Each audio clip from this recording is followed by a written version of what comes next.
அனைவருக்கும் வணக்கம்.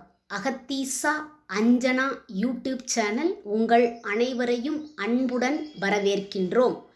உச்சாரண் விதியாங் இப்போ நம்ம சேனலில் பார்த்துக்கிட்டு இருக்கிறோம். இதில் 2 எழுத்துக்கள், 3 எழுத்துக்கள், 4 எழுத்துக்கள், அனுஸ்வார், நாசல் சவுண்ட், இந்த அடிப்படையில் இன்னைக்கு வகுப்பில் நாம் பார்க்குறது, ஒரு எழுத்துக்கு அடியில் கோடு இருந்தால் அந்த எழுத்தை எப்படி உச்சரிக்கணுங்கிற விதிமுறையை பார்க்க போகிறோம். இப்போ ஒரு எழுத்துக்கு அடியில் கோடு இருந்தால் அந்த எழுத்து மேலே புள்ளி வச்சிடணும். அப்புறமா அந்த உள்ள ஒரு கோடு இருக்குது பார்த்தீங்களா, அந்த கோடை ரான்னு உச்சரிக்கணும். ஆர்ஏ ர. இப்போ எக்ஸாம்பிள் போமா. ஃபஸ்ட்டு எக்ஸாம்பிள் பா. உள்ளேருந்து ஒரு கோடு வருது, அந்த பா மேலே புள்ளி வச்சிடணும், அந்த கோடை ரான்னு வாசிக்கணும். அப்போ ப்ர. 2வது எழுத்து கா. இந்த கா மேலே என்ன செய்கிறோம், புள்ளி வச்சிடறோம், அப்புறம் அந்த கோடை ரான்னு வாசிக்கணும். க்ர. பிரதான், பிரதான் ஹெட்.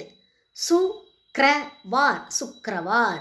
இந்த விதிமுறை உங்களுக்கு புரிஞ்சிருக்கும். ஒரு எழுத்துக்கு அடியில் கோடு இருந்தால் அந்த எழுத்து மேலே புள்ளி வச்சிடணும், அப்புறமா அந்த கோடை ரான்னு சேர்த்து உச்சரிக்கணும். பிரதான், சுக்ரவார். இப்போ அடுத்த எக்ஸாம்பிள். ஒரு எழுத்தின் மேலே ஒரு சின்ன கிரசன் சிம்பிள் இருந்தால் அந்த கிரசன் சிம்பிளை இர்ன்னு உச்சரிக்கணும். உச்சரிச்சுட்டு அதை உச்சரித்த பிறகு தான் அது கீழே இருக்கிற எழுத்தை உச்சரிக்கணும். இப்போ உதாரணம் போமா. க மேலே ஒரு சின்ன சிம்பிள் இருக்கா, அதை இர்ன்னு உச்சரிச்சிடணும், அப்புறமா தான் அந்த கீழே இருக்கிற மாவை உச்சரிக்கணும். க இர்ம கர்ம, த இர்ம தர்ம, மூ இர் தி மூர்த்தி, சு இர் யோ த ய சூரியோதய. க இர்ம கர்ம, இர்ற வாசிக்கிறோம், அப்புறமா தான் மாவை வாசிக்கிறோம். கர்மனா செயல். த இர்ம தர்ம, தர்மனா மதம். மூ இர் தி மூர்த்தி, மூர்த்தினா சிலை. சு இர் யோ த ய சூரியோதய, சூரிய உதயம். இன்னைக்கு 2 விதிமுறை பார்த்துருக்கோம். ஒரு எழுத்துக்கு அடியில் கோடு வந்தால் எப்படி வாசிக்கணும், ஒரு எழுத்து மேலே ஒரு சின்ன சிம்பிள் இருந்தால் எப்படிங்கிறத வாசிக்கணும் பார்த்துருக்குறோம். இப்போ எங்கள் சேனலை தொடர்ந்து பார்த்துக்கிட்டே வாங்க.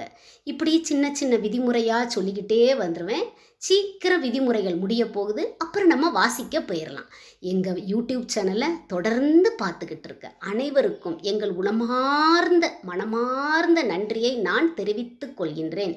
எங்கள் சேனலை தொடர்ந்து பாருங்கள், லைக் பண்ணுங்கள், சப்ஸ்கிரைப் பண்ணுங்கள், ஷேர் பண்ணுங்கள். நன்றி, வணக்கம். அகத்தீசா அஞ்சனா யூடியூப் சேனல் உங்களிடமிருந்து அன்புடன் விடைபெறுகின்றோம். தன்யவாத்.